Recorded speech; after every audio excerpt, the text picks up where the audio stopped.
times we are dealing with the genes. So when we say genes, a lot of people will consider, what do you mean by a gene? So to me, the definition of the gene is a stretch of DNA or RNA sequence, because for some proportion of organisms, they use RNA as the genetic material, but most of the, or like majority of the organisms, we use DNA as the genetic material.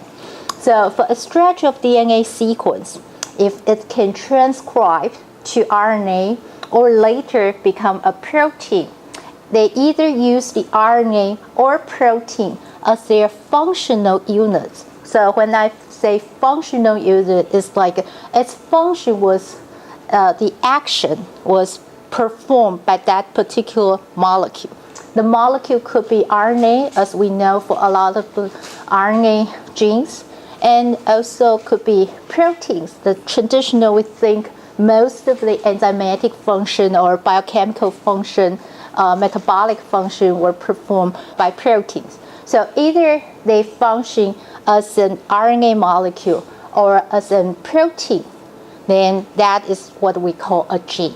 So in order to have it transcribed to the RNA, then we have to have a proper, like a control, like they have a promoter and have all the stop codons. And the major differences between prokaryotes and eukaryotes is also their structure of the genes. In general, prokaryotes doesn't have an intron, then their regulation is much simpler compared to the eukaryotic cell. And also, sometimes their gene can be connected to each other and with a single control unit we call operon. Okay, so this is more, we try to put everything together to show you a gene structure or a model of a gene structure in eukaryotic cell. So this is probably very familiar to most of you because our genes are interrupted by introns. So showing here in yellow are the exons of one single gene, and the white part is the introns. And the intron has the landmark sequence start with the GT, and in different organisms sometimes be very conserved for the first two nucleotide, also not only for the first two nucleotides, but also for some later sequences. And it ended with AG. So when we sequence the genome, usually that's the signal we sort of like try to find out where is the intronic sequence. There's also other sequence signals for introns. For example, showing here, there's a TAC box, and this is usually like the landmark within the intron. You don't have to memorize any of this sequence or boxes because this is just to try to describe what is in the eukaryotic genes. And we have regulatory sequence in front of gene, and there's like a different boxes. Not all the genes have everything. Like we have genes without TATA box, and this has been known for a long time. So this is just to show you the molecular features of a particular eukaryotic genes. Then sometimes, or we say most of the times, we have a stretch of untranslated region. So this green region is transcribed but not translated. Maybe my slide doesn't really align really well because we say if the beginning of the green is the beginning of the transcription starting site, and the beginning of the yellow is the translation starting site. So between the transcription starting site and translation starting site, usually this is the methylene. It's the 5' non-transcribed region. I think this sounds very familiar because you all learned it from your biology and also genetics, molecular biology. Okay, Then at the end of the sequence, like showing here, the last exon, the end of the last exon, we just like we have the stop codon there. So when the protein synthesis, they recognize stop codon will stop there. So you have a complete protein sequence.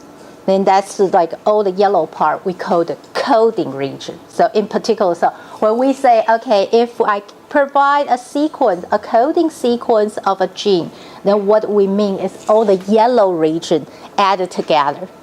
If even you sequence from the genome, we'll skip all the introns. The introns will be informative, but in the beginning of this lecture, we'll talk about how we calculate the substitution rate from coding sequence. So when I say coding sequence, then that's all the yellow parts from this slide. As the 5' UTR, we also have 3' UTR, long or short. So in this slide, it's the pink part. So the pink region is the 3' UTR. So that's like the transcription actually added all together, like the pink and also like the last part of this slide. So then you'll see that's only 3' UTR of the gene. So if you sequence a gene, usually because it's very hard to define where you sequence, because an entire gene will include like the beginning of the 5' regulatory sequence to all the end to like the transcription termination site, so where the translation stopped. But there's also possibility there are regulatory sequences far from the beginning, what we call the promoter of this particular gene. So they are distant enhancers of this gene. So sometimes without careful analysis, we don't really know where are the regulatory sequence. Sometimes a regulatory sequence will be within 3 to 5 kb from the translation starting site, but sometimes could be 100 kb away from the transcriptional starting site. And also the regulatory sequence could be located in the intron or in the 3' or outside the 3' of the gene.